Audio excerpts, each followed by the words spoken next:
గుజరాత్లో జరిగిన దుర్ఘటనలతో అటల్ బిహారీ వాజ్పేయి గారు నరేంద్ర మోడీ గారిని ముఖ్యమంత్రి కుర్చీ నుంచి మారుద్దామనుకున్నాడు. అది సాధ్యపడలేదు. నిన్నగాక మొన్న ఆర్ఎస్ఎస్ పెద్ద మోహన్ భగవత్ గారు ఇంకొక మాట అన్నారు. 75 సంవత్సరాలు పూర్తయిన ప్రతి ఒక్కరూ పదవుల నుంచి దిగాలి.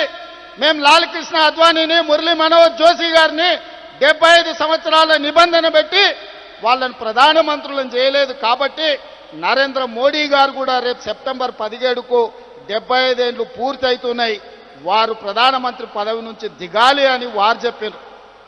కానీ నరేంద్ర మోడీ గారి పరమ భక్తుడు నిశికాంత్ దూబే గారు ఒక మాట చెప్పారు. నరేంద్ర మోడీ గారు కుర్చీ దిగరు, 2029లో కూడా ఆయననే ఎన్నికల్లో ప్రధానమంత్రి అభ్యర్థిగా ఉంటాడని.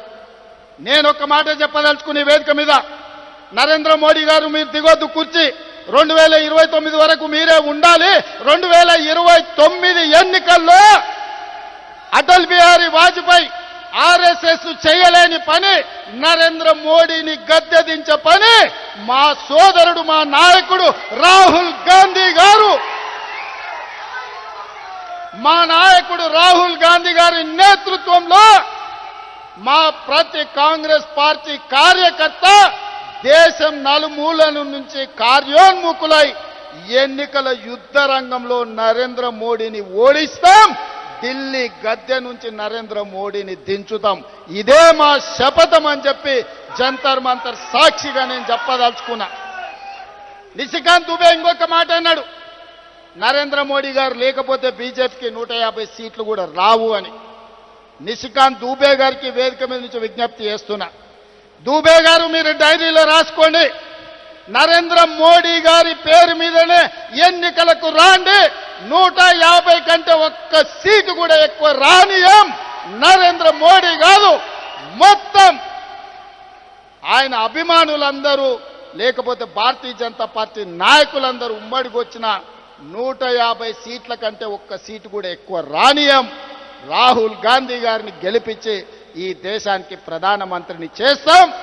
ఇవాళ రాకపోతే మోడీ గారు మీకున్న మార్గం ఒక్కటే, అయితే మా బిల్లులు ఆమోదించండి, మా బలైన వర్గాలకు 42% రిజర్వేషన్లు ఇవ్వండి. గద్దె మీద ఉంటే 42% ఇవ్వాల్సిందే.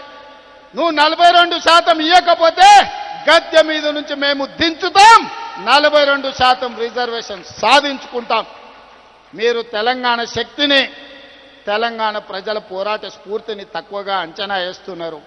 నరేంద్ర మోడీ గారు, బీజేపీ నాయకులారా, ఆనాడు ఇందిరాగాంధీ ఎస్సీ ఎస్టీల రిజర్వేషన్లను బలంగా అమలు చేసింది.